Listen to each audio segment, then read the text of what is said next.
a la Universidad de Orsay, en París Sur. Ha hecho 5 años de investigación sobre enzimas membranas en esta universidad. Después fue agregado de Ciencias de Vida de la Tierra. Ha hecho 5 años de enseñanza en liceos de lugares con gente con vida fácil y otros lugares con la dificultad de encontrar público más duro. Fue el responsable del lanzamiento en la Villette, de las clases Villette, de las escuelas Villette, y el responsable en el Centro Nacional de Pedagogía de las ediciones en Ciencias y Técnicas durante 10 años. Fue también profesor en el Instituto Universitario de Formación de los Maestros en Versalles y finalmente desde el 2004 es director científico del Palacio del Descubrimiento, que es uno de los grandes museos de ciencias de París, famoso desde ya varios decenas de años. El doctor Simona nos va a hablar de compartir el conocimiento, un reto del siglo XXI, y además en su presentación va a hablar también del tema de la irracionalidad de la ciencia. Le doy la bienvenida y por favor, pongan ustedes la bienvenida.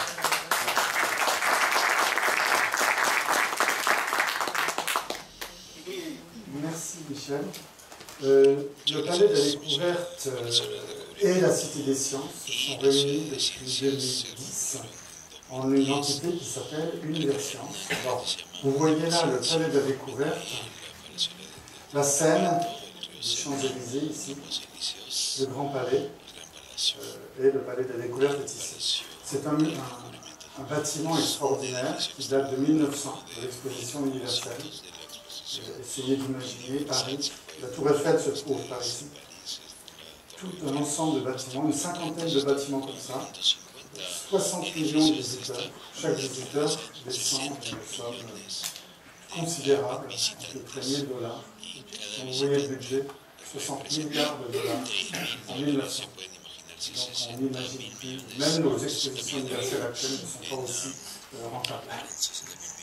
Bon, le Palais de la Découverte est un bâtiment ancien, mais dans lequel il y a un ensemble de présentations, je vous montrerai au cours de l'expo.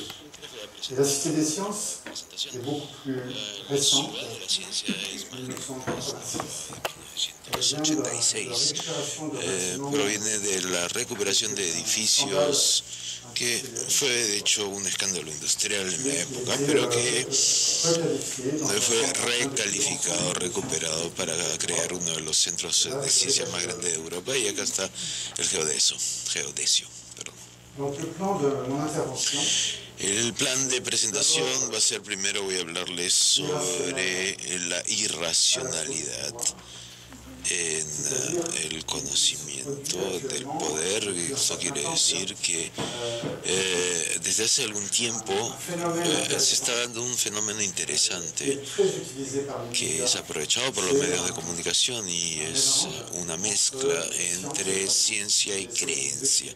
Voy a tratar de explicarles, de mostrarles la importancia de este punto para luego pasar al siguiente elemento, que es la desafección por las ciencias, algo que constatamos en la mayoría de países del mundo. ¿Qué soluciones hay? ¿Qué podemos hacer para recuperar el gusto de la ciencia y de compartir la ciencia?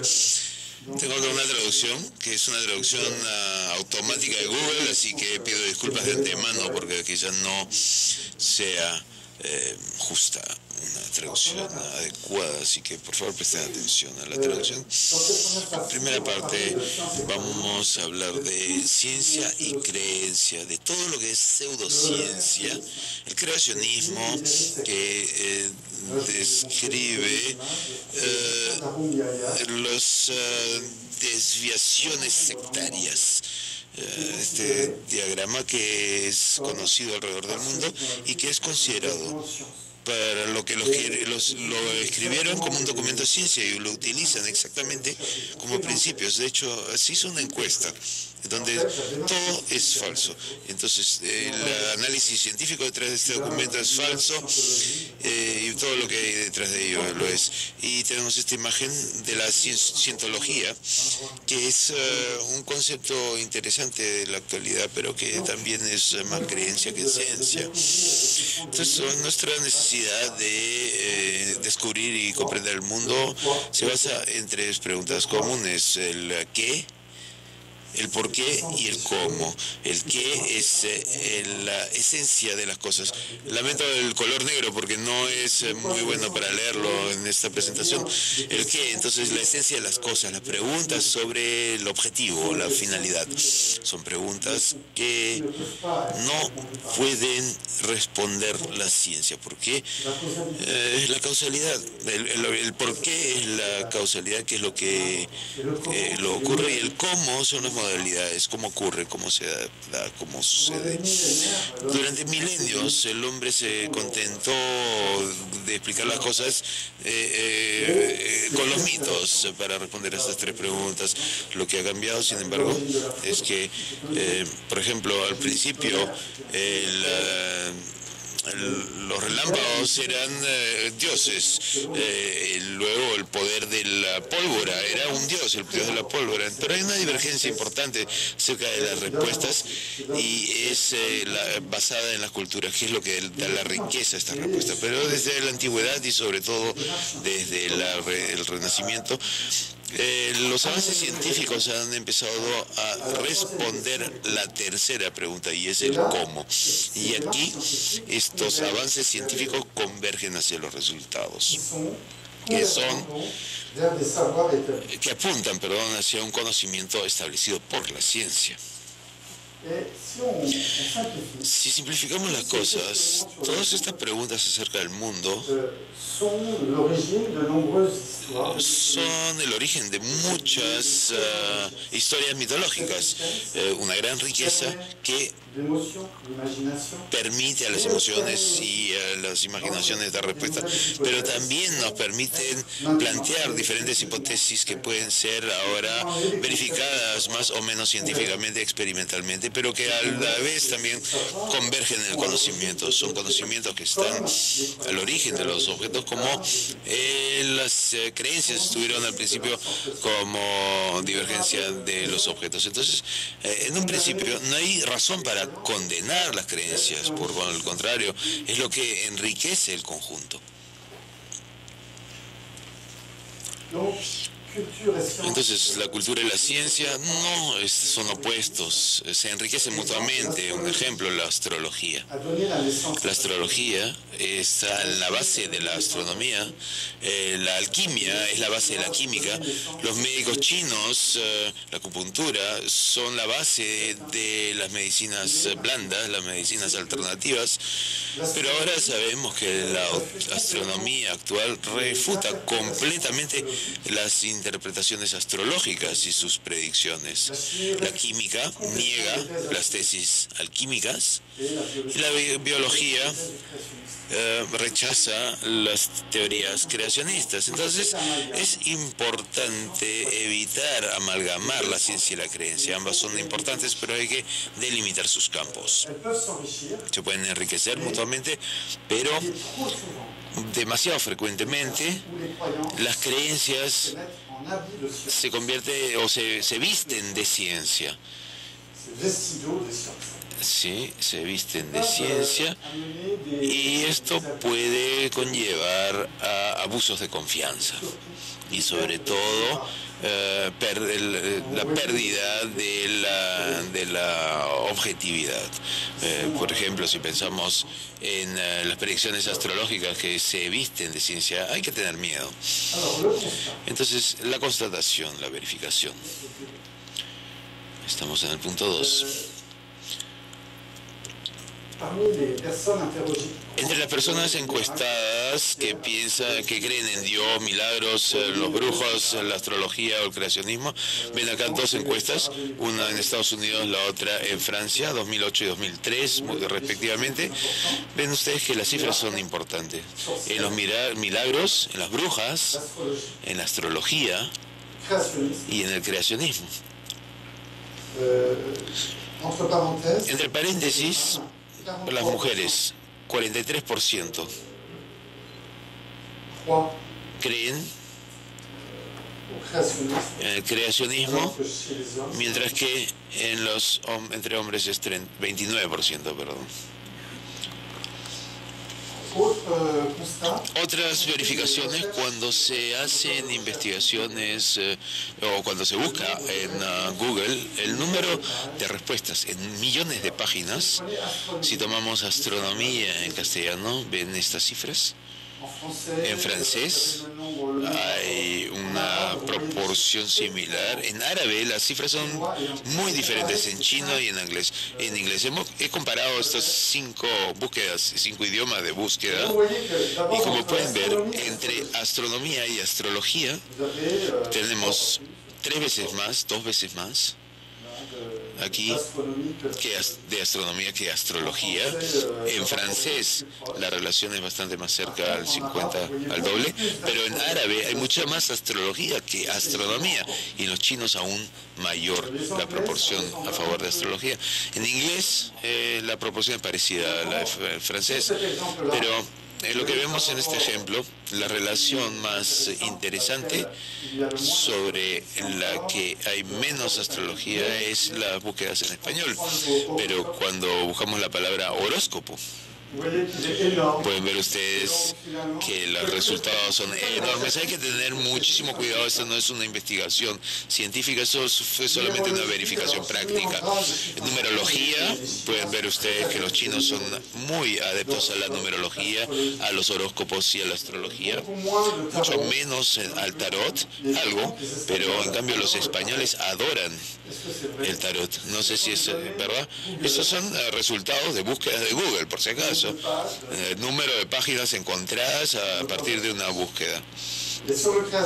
Y sobre el creacionismo es interesante, pueden ver ustedes que los ingleses creen mucho en el creacionismo.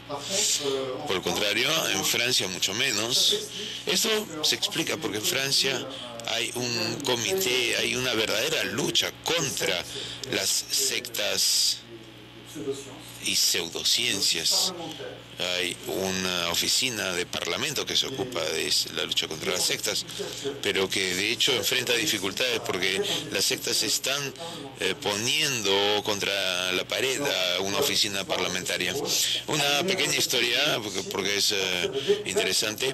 La numerología en China a partir de descubrimientos matemáticos. Por ejemplo, esta tortuga que es de 2300 años antes de Jesucristo, el cuadrado del Oshu, representa un cuadrado, un rectángulo mágico. Quiere decir que cuando se suman los números en todas las direcciones, el resultado siempre es 15. 15 es el número de sacrificios que hay que realizar, según esto. En China también hay una cultura entera sobre el octógono de trigramas del emperador Fu Yi. Este octágono, que ha sido traducido en una serie de idiomas en libros, se puede interpretar de muchísimas maneras. Este es un generador de historias, básicamente.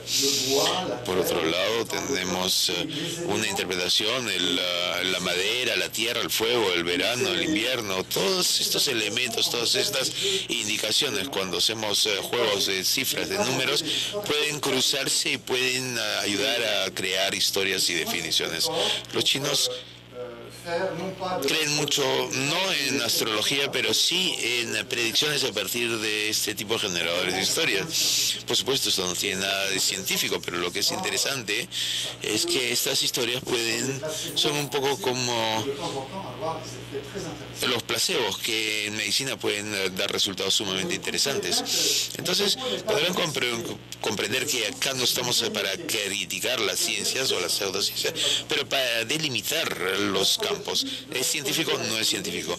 De astrología a astronomía, solamente unas imágenes para mostrar dónde estamos en la actualidad. Primero que nada, el mapa del cielo es maravilloso, es hermosa y muy bonita cuando le ponemos dibujos que nos representan las constelaciones. Por ejemplo, saben que a partir de las historias de Zeus o de la gran osa que ven acá,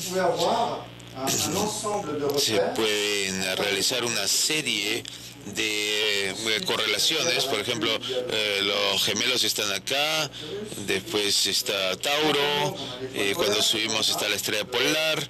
Y acá, por ejemplo, otra historia, Orión, que está acá, fue picado por el escorpión, pero como el escorpión mató a un héroe bien reconocido, los ha separado y nunca se ven en el cielo. Entonces están en puntos opuestos del cielo. Otra historia interesante. Casiopea, aquí, la bella, provocó, tentó a una diosa y en castigo la pusieron en un punto del cielo que gira alrededor de la estrella polar, por lo que no duerme nunca, ha sido castigada. Ese tipo de historias, que son historias hermosas, por supuesto. Pegaso acá, que permitió le permitió sonreír a Andrómeda, porque la hizo salir de la ballena que está por aquí, ¿no? No, la ballena debería ser, pero no, esta no es la estrella, el cielo del sur. Perseo permitió, gracias a Pegaso y a Andrómeda, a salir de la ballena. Entonces tenemos 4 y 5 historias que nos permiten ver todo el cielo. Pero la astrología tomó toda esta parte del cielo que se encuentra entre el eje de la Tierra y el cielo en un momento de la monte, que es una observación objetiva, pero los horóscopos que podemos ver ahora en diferentes producciones son muy variados. Pero hay un pequeño problema. Cuando se inventaron los horóscopos hace 5.000 años, más o menos, en todo caso, en el año 0, cuando los horóscopos estaban muy cerca de los horóscopos actuales, la Tierra, el cielo y la zona del espacio correspondiente tienen un retraso de un signo zodiacal cada 2000 años. Entonces, eso quiere decir que en los horóscopos actuales que leemos hay que tomar el signo posterior, el alineamiento cuando uno nace, entre la tierra, el cielo y el espacio del cielo en el que nacimos, no es nuestro signo, porque no se ha ajustado desde hace 2000 años el círculo zodiacal. No es grave, por si acaso, no les va a pasar nada. Sin embargo, cuando le mostramos a los fabricantes de horóscopos y a las videntes, le dice sí que los planetas se han desplazado, y te dice sí, pero tenemos un problema. El problema es que tenemos un signo de retraso. Y tenemos acá algunos ejemplos de imágenes de iconografía utilizados en los sitios de las creyentes, de las videntes, de astrología. Eso es lo que llamo el vestido, el disfraz de ciencia, para hacerlo parecer más serio. Ese es el tipo de producción actual.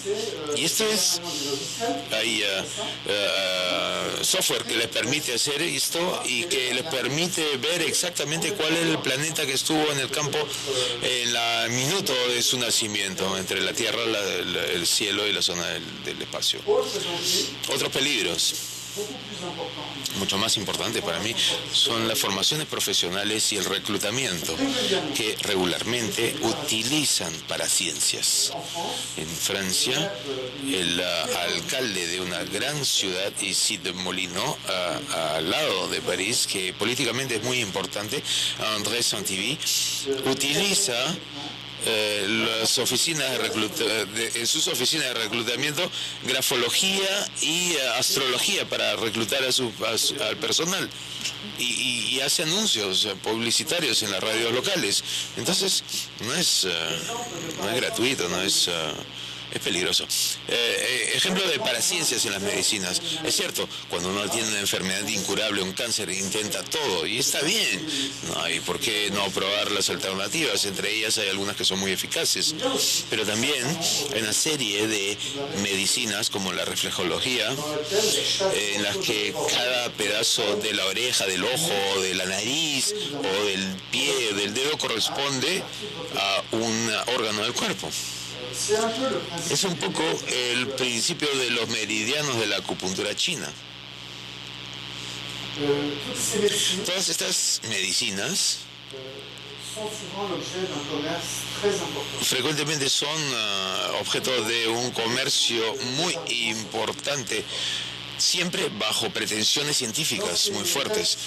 En este texto de medicina paracientífica vemos asociaciones de palabras con connotaciones científicas, adjetivos con connotaciones científicas, y otras palabras con connotaciones psíquicas o pseudocientíficas, esotéricas. Entonces, no hice la traducción, pero quizá podemos tomar una palabra que pueden comprender rápidamente. Pero si miramos atómico, rítmico, tenemos átmico. Átmico es una palabra utilizada frecuentemente en estos discursos. Ahora pueden hacer este ejercicio en castellano, pero frecuentemente las palabras más extrañas que no conocemos son contracciones de dos palabras que pueden parecer serias. Frecuentemente les van a ver palabras como energía vibratoria transformacional, que no significan nada, pero suena. Está disfrazado, tiene una connotación científica que la hace parecer seria. Entonces, cuando empiecen a tener dudas, analicen la frase y evalúen la posibilidad de que lo que están viendo es un proceso de superstición, un discurso supersticioso. Tenemos que traducir esto. Método científico, acá tenemos los hechos, ¿qué conclusiones podemos sacar? Ese es el método científico. El método creacionista, acá están las conclusiones, ¿qué hechos escogemos para validarlos? Es típicamente el método que utilizan los creacionistas hoy día, y en Estados Unidos particularmente. Esto es muy fuerte. Encontramos nuevamente una recuperación de los museos creacionistas en el mundo. Los evangelistas estadounidenses son sumamente poderosos y tienen financiamientos importantes para empresas que los apoyan. Lo más importante quizá es el Museo de Kentucky de la Creación. Aquí, por ejemplo, tenemos un ejemplo del origen del hombre. Y aquí tenemos el sitio de internet del Museo de la Creación de Kentucky. Este es un museo que inauguró en 2007 y van a ver todos las imágenes que podrían satisfacer a una persona que piensa. Pero ven ustedes, dinosaurios y Adán y Eva. Para convencer a la gente que Adán y Eva ya estaban ahí con los dinosaurios, cuando de hecho hay 150 millones de años de distancia. Los últimos dinosaurios fueron hace 150 millones de años. Entonces, todos los medios valen, todo vale. Génesis, al principio del universo, ahora es el creacionismo. Para los intelectuales se habla del diseño inteligente, es decir, toda una escuela en donde algunos científicos, particularmente en París, se dedican a mostrar, por ejemplo, que en el cráneo tenemos un hueso que está al origen de la evolución del hombre, y que en ese hueso se encuentra el plano de la evolución. No es un plano aleatorio al azar, sino es un plan muy meditado. Para validar científicamente la Biblia, todos los medios valen. Y llegamos a los derivados sectarios, o a las desviaciones sectarias. Hoy en día, un cuarto de los franceses, no sé cuál es la proporción en Perú, 15 millones de personas han sido contactadas por sectas o miembros de una secta. Por eso la Oficina Parlamentaria de la Lucha contra la Secta es sumamente vigilante en la actualidad desde hace 15 años. Y tenemos algunos ejemplos de tragedias, de escándalos, de sectas que mataron a todos sus miembros o suicidios colectivos de hace una decena de años. Escuchamos menos de ellas en la actualidad, pero si investigan ustedes van a encontrar que hay muchísimas personas que escapan las sectas y que tuvieron grandes problemas para escapar. El método siempre es el mismo, son personas frágiles, se les propone ayuda, pero a contraparte tienen que someterse a una formación, un lavado de cerebro y entregar toda su fortuna, todo su dinero. Deben abandonar todo lo terrestre para estar lo más frescos y fuertes posible.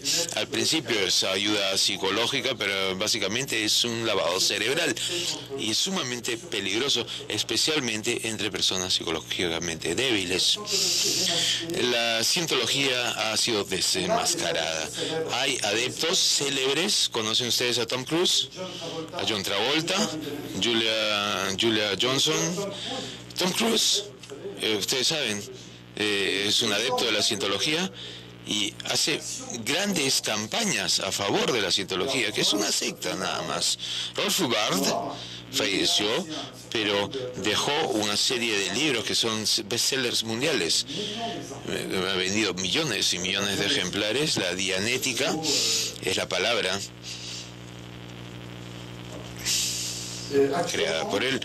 Actualmente podemos pensar que eso es historia, pero no. Los smartphones y los e-phishing se utilizan para encontrar nuevos adeptos, nuevos seguidores y convencer más gente. Ese es solo un ejemplo, pero hay muchos otros ejemplos que no tenemos tiempo para ver ahora. Entonces, primeras conclusiones de esta parte es que las pseudociencias son más atractivas que las ciencias. Es un prêt-à-penser, como el prêt-à-porter. ¿Para qué fastidiarse de estudiar? Es mucho más fácil tener una idea y adoptarla y adaptarla fuertemente. Es más atractivo. Los disfraces de ciencias son cada vez más sofisticados utilizando las nuevas tecnologías y la pérdida del libre albedrío es cada vez más fuerte, o la posibilidad de perder el libre albedrío. Estas nuevas generaciones tienen tendencia a pensar menos, y la calidad de estas nuevas generaciones, las calidades de hacer muchas cosas al mismo tiempo, pero al mismo tiempo con menor profundidad, y puede uno caer más fácilmente en la trampa. Por eso es muy importante que nuestras instituciones se presten atención a este problema. La falta de interés de los jóvenes de las actividades científicas son preocupantes, porque dicen ellos, cansa pensar en la ciencia, cansa estudiar. Eso. Rápidamente, entonces, les hablaré de la desafectación por las ciencias. Solamente este pequeño caricatura, una víctima de las vacas locas. La constatación preocupante es que hay una serie de estudiantes diplomados en dominios de ciencias y tecnologías cada vez menor. En los 15 años, desde hace 15 años, hay menos y menos estudiantes de física, química y otras ciencias. Acá vemos las cifras en general. Tenemos, en comparación, de 4 países: Francia, Alemania, Corea, Países Bajos, Noruega y Estados Unidos. 6 países. No tengo los datos para los países hispanohablantes, pero la situación es similar.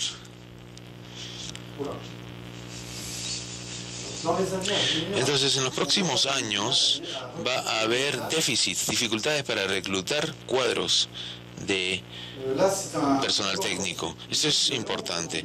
La cantidad de miles de ingenieros que se gradúan cada año, en China hay 800.000 ingenieros al año que se gradúan. 500.000 en India, en Estados Unidos 120.000 y en Francia 27.000. Esto es en relación a millones de la población, 800. Los habitantes están acá. 62 por 100.000 en China, 49 por 100.000 en India, en Estados Unidos son 41 y en Francia 44. Estas cifras son muy importantes porque muestran que el reservorio de inteligencia está acá, hoy. Y los inventos, las patentes, también están ocurriendo acá. Los países que invierten en la ciencia y la tecnología, y es por eso que este coloquio, este seminario es particularmente importante, la creación de un centro de ciencia, una red de recursos científicos tecnológicos es sumamente importante porque los países necesitan esos ingenieros ya que son fuente de desarrollo económico. Eso es evidente. Hemos visto esto, entonces los estudios son muy largos, los jóvenes son atraídos por nuevos eldorados y una imagen de éxito está ligada al dinero y no a la cultura o al progreso real de la humanidad. Los programas escolares también a menudo dejan de prestar atención a las ciencias y por eso los centros de cultura científica y tecnológica pueden ser un medio para darle un nuevo ímpetu a que los profesores enseñen de manera diferente. Pero ¿cuáles son las soluciones? Esto es lo más importante. ¿Cómo recuperar el gusto de las ciencias? ¿Cómo compartir el conocimiento? ¿Cómo crear o cuál es el rol de un centro de ciencia que sea realmente eficaz? Voy a hablarles brevemente sobre la red francesa y quiero darles algunos ejemplos. Cómo darle nuevamente vida y el gusto a los jóvenes para las ciencias. La primera idea, que quizá es la más importante, tengo acá el doble sombrero de profesor y museólogo. Veo que el proceso común de educación es de hacer que el visitante, el niño, alumno, produzca sus resultados, producir resultados en lugar de simplemente mostrárselas de manera dogmática.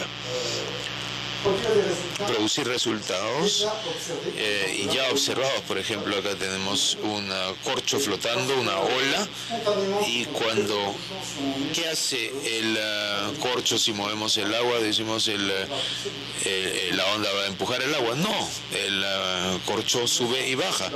No empuja sino en la última parte de la ola, cuando la ola ya ha pasado.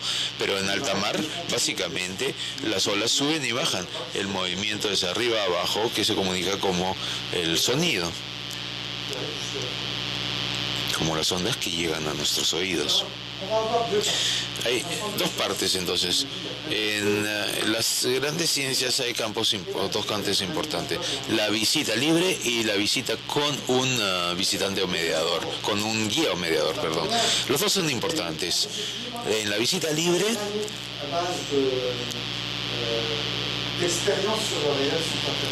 todas las manipulaciones de burbujas de jabón son interesantes. Por ejemplo, acá tenemos la burbuja de jabón más grande del mundo, 18 metros, y creamos un dispositivo que automáticamente recrea, porque la burbuja revienta, por supuesto, cada ciertos segundos. Hay un sistema que relanza, vuelve a alimentar los dos alambres a cada lado, y creamos esta hermosa lámina de burbuja de jabón. Y justo a su lado, dispositivos para hacer burbujas de jabón. Entonces podemos decir, esto basta, nos divertimos, es interesante. Pero ese es el problema. Es el problema de la mayoría de centros de ciencia, que se han convertido en parques de atracción. Es interesante, nos divertimos, pero sacamos nada, no aprendemos nada. Y nos apercibimos, por lo menos en el Palacio del Descubrimiento, que la gente está más contenta si es que aprende algo. Queda mucho más contenta si ha comprendido algo que le parecía complicado. Y aquí hay muchas cosas que entender. No es cualquier cosa lo que se produce en una burbuja cuando tomamos un cubo como este y lo sumergimos en un líquido jabonoso. Hay un sistema de superficie mínimo que se extiende. Y puedes estar haciendo matemáticas sin darte cuenta. No es necesario ir a las ecuaciones, pero podemos pensar en las superficies mínimas y es interesante de saber. Eso aumenta muchísimo la calidad. Es más que una burbuja de jabón. Igualmente, vemos acá estas incidencias. ¿Ven ustedes los cambios de color? Y eso corresponde a la caída del líquido gravitacional, y cada vez que una capa de líquido molecular reduce el espesor, cambia el color hasta que se convierte en negro, y el momento que se pone negro revienta. Entonces podemos ver una décima de segundo antes que explote, sabemos que va a explotar, y eso le da mucho poder al observador. Entonces, ¿cómo incitar a la gente a ir más allá en sus visitas libres? Bueno, primero que nada, no siempre hay mediadores porque cuestan. Y nosotros en el Palacio del Descubrimiento tenemos una treintena de salas, pero 30 salas, es difícil tener mediadores. 45 personas es un presupuesto muy, muy costoso. Entonces, podemos en los museos ordinarios utilizar, por ejemplo, aquí le mostramos el experimento de albedo, caliente-frío. Caliente es negro, la superficie es negro, hace más calor. Acá tenemos un termómetro infrarrojo que permite hacer comparaciones. Entonces puedes tocar y puedes comparar, pero ya tienes dos medios de entender el problema. Es más que simplemente tocar. Y acá al lado tenemos una pantalla. Si esta manipulación dinámica estuviera acá, puedes verla, puedes tocarla y simplemente te queda ahí. Pero ahora, teniendo esta pantalla, primera capa, puedes ayudar al explicarle el experimento. Entonces, una vez que has entendido que estás haciendo esto, vas a querer saber más, y tienes botones que te permiten penetrar más en la comprensión de este fenómeno. Este contacto directo con lo real, aquí por ejemplo, en esta manipulación, es una pelota que se mantiene en el aire gracias al flujo de aire. Estos experimentos y experiencias únicas te hacen cuestionarte, y eso es lo importante, que hagas la pregunta, pero por supuesto que haya elementos de investigación que le permita al niño o al adulto encontrar respuestas él mismo. Otro ejemplo, acá tenemos un distribuidor de arena que te permite, según el péndulo, hacer ejercicios matemáticos. De hecho, estos experimentos son un principio de trabajo para el desarrollo personal y la adquisición de la capacidad de pensar. Otros experimentos en visita libre, cuando hacemos experimentos con el cuerpo. Aquí pueden ver, es mi hija, que corre, y vamos a ver los tiempos de reflejo, vamos a analizar su corrida, y se registra todo esto en una computadora.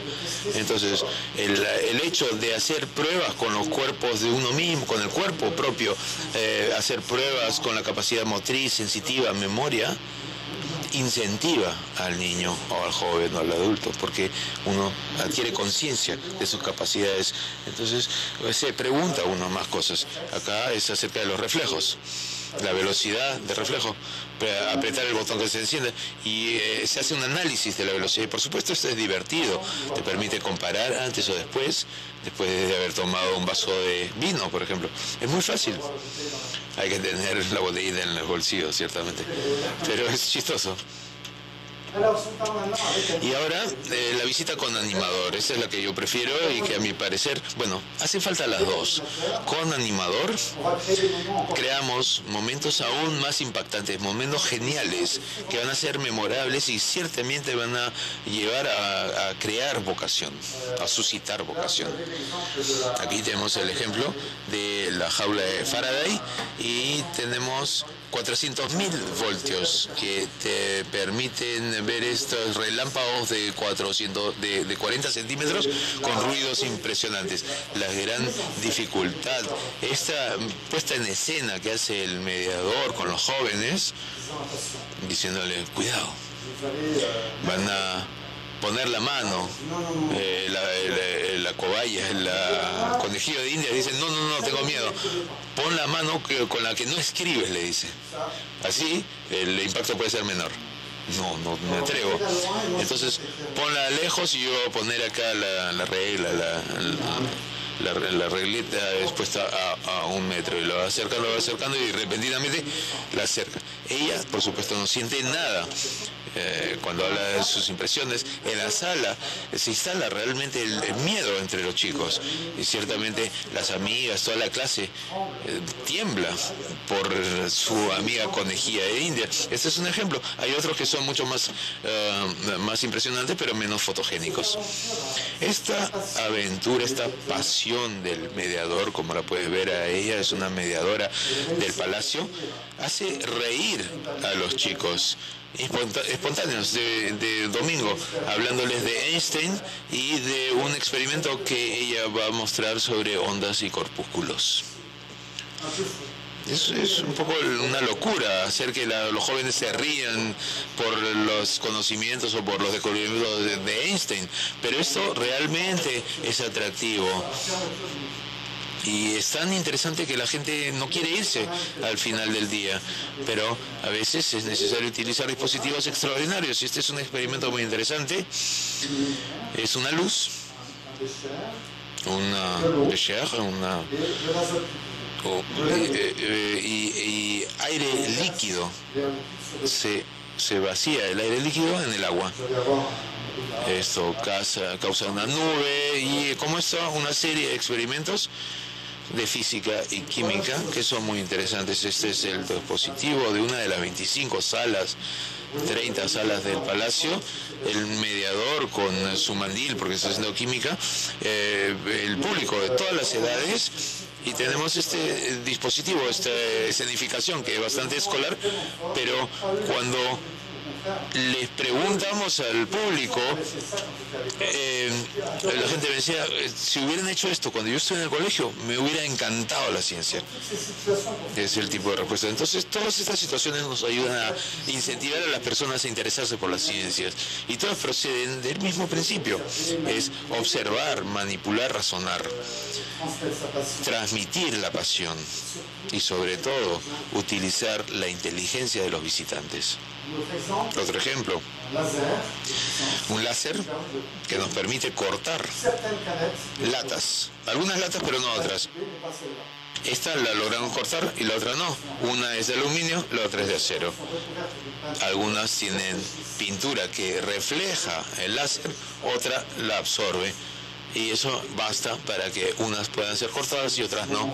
Esos momentos fuertes le permiten al mediador explicar los principios de funcionamiento de las cosas. Otro ejemplo, electromagnetismo. El niño va a colocar esta cadena en un campo magnético muy poderoso. Acá otros experimentos, electrostática, otro con ranas. Acá tenemos un ejemplo interesante en un centro de ciencia, que se pueden hacer estas interacciones activas donde los niños hacen preguntas, o más bien el mediador le hace preguntas al público cuando se puede.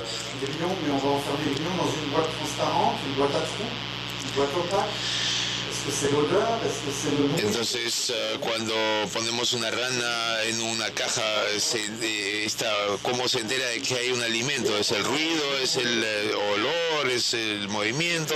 Entonces, es interesante porque tenemos una cámara acá que les permite ver todo en una pantalla. Todos ven bien, por supuesto, es en vivo, es en directo.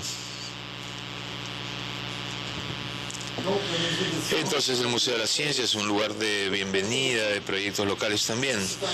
Es un proyecto en donde la gente se siente bien. Las asociaciones ejecutan olimpiadas de física y química, concursos regionales, y la final se hace en el museo. Acá tienen un ejemplo de un finalista que presenta su experimento sobre las uniones de hidrógeno. Y acá otros paneles, nuevamente concursantes detrás de cada uno hay un grupo, una clase. Acá tienen un grupo que acaba de armar una geodesia con palitos de madera, una construcción geométrica que requiere colaboración, comprensión, coordinación. Interesante. Y lo importante es mostrar que un palacio prestigioso de ciencia le permite a los jóvenes presentar su trabajo. Para ellos es un reconocimiento que van a recordar. Entonces la belleza del lugar es ciertamente importante. Un nuevo concepto de exposición taller en el que estamos trabajando y que podría ser interesante para los museos como el vuestro o su futuro museo, son exposiciones talleres. No hay necesidad de muchos medios. Aquí, por ejemplo, tenemos las parihuelas de madera, ¿sí? Mini parihuelas. Tenemos de 4 colores y buscamos encontrar el algoritmo matemático que nos permitirá construir una pirámide. Acá la gente interactuando. Aquí el mediador, el animador está buscando animar al público, y estos voluntarios son los que hacen el espectáculo, que el espectáculo tenga vida. Entonces el taller es la clave del espectáculo. La presentación no es caro, es sumamente constructivo y pedagógico. Otro ejemplo, en esta presentación, exposición de construcción de pirámides, tenemos una máquina para levantar piedras que los alumnos o los participantes construyeron. Tienen acá una máquina, una palanca. Este es mi papá, él construyó la máquina. Y la otra máquina que vemos al fondo es un sistema de pesas, de balanzas y poleas para jalar una piedra, y funciona perfectamente. Una sola persona puede arrastrar piedras de 500 kilos o 200 kilos, perdón. Otro concepto que podría funcionar acá en Perú es un investigador, una manipulación, una presentación. Tienen ustedes muchos investigadores que podrían presentar sus investigaciones, no todo el tiempo, por supuesto, porque ellos tienen otras cosas que hacer, pero ciertamente pueden ser ayudados por mediadores, animadores, estudiantes. Y acá tenemos un ejemplo donde tenemos un espacio que desde hace 5 años por el que han pasado 40 o 50 laboratorios presentando sus experimentos. Ese es un investigador alemán que nos trajo el láser más poderoso del mundo. Cada impulso de este láser son todas las centrales nucleares del mundo reunidas. Y los vimos.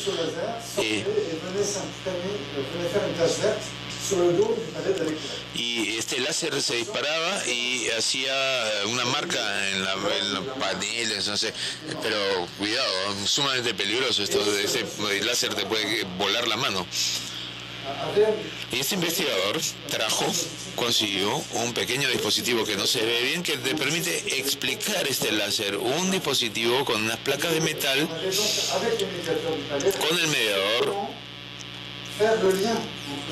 permitía que el público hiciera la conexión entre este láser sumamente poderoso y complicado con los principios de la aceleración luminosa.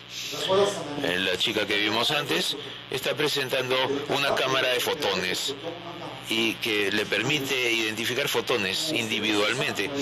Como se hace fácil, tienes un foco, pones un filtro y una cámara, y básicamente son muchos filtros y los filtros te permiten hacer pasar los fotones en dos frentes. El frente toma un camino u otro y se ven los puntos impresos en la placa. Y después de un cuarto de hora ya no son 2 bandas, sino 5 bandas. Es increíble. Es increíble, porque demostramos delante del público que cada grano de fotón, cada punto se comporta como una bala. Pero cada vez que encuentra una fuente, al mismo tiempo está en las 2 fuentes, porque se replica. Es sorprendente y quizá el máximo de complejidad, no creo, eso solamente para mostrarles el tipo de cosas. Algo más simple, las ratas buceadoras. Este es otro laboratorio que hace que las ratas se sumerjan, buceen para ir a comer, y después de 15 días la mitad de las ratas bucean y la otra no. Entonces marcamos un punto rojo, o así, las que bucean.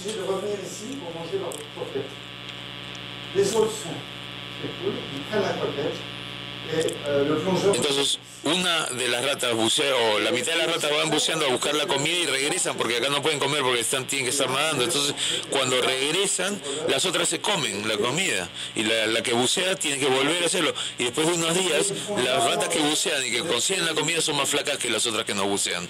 Pero este tipo de experimentos permite, por ejemplo, evaluar el efecto de antidepresivos en las ratas que bucean y las que no bucean. Pero eso es importante para explicarle a los niños cómo es que se utilizan las ratas en laboratorio, por ejemplo. Luego, después del tsunami de Phuket de 2004, creamos este experimento donde se reanima el tsunami aquí. Y lo que es muy interesante es el comportamiento de las olas, que se conoce como solitón, que de hecho van más rápido que las olas normales. Otros ejemplos: un investigador que lo construyó también.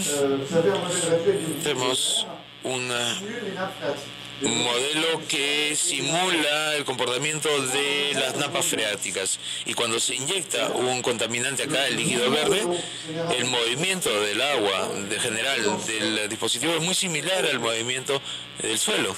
No sé si acá en Perú. En todo caso, en Francia las cosas son así, y vemos que cuando hay sequía, la napa asciende con el agua contaminado. Cuando pensamos que uno piensa normalmente que si ponemos aceite, por ejemplo, contaminante en el suelo, el aceite va a caer a contaminar la napa, pero no es así, se queda en la superficie.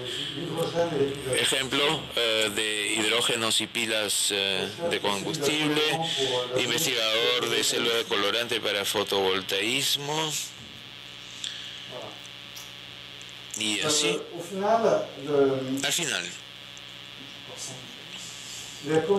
las consecuencias sobre las vocaciones científicas son importantes. Hicimos una encuesta en Francia. 60% de los científicos parisinos declararon haber descubierto su vocación después de visitar el Palacio de Descubrimiento. Para nosotros esto es sumamente importante. En conclusión, lo más importante para mí no es que formar los hombres no es llenar un vaso, sino encender un fuego. La motivación, el momento fuerte, el desbloqueo, lo que los estudiantes vienen a buscar donde nosotros, porque es difícil identificar, de lograr el transporte. Tuvimos años enteras donde las clases no podían venir ¿Por qué venían al palacio? Porque los profesores entendieron que para encender este fuego no basta el salón de clases. Y el otro es comprendo y escucho. O escucho y olvido. Las cosas entran por una oreja y salen por la otra. Veo y me acuerdo. La memoria no es la comprensión. Yo hago con mis manos, comprendo. El Museo de la Ciencia tiene que utilizar todos estos tres medios, pero la acción, el hacer, el redescubrir, el hacer su propia investigación, el ser, el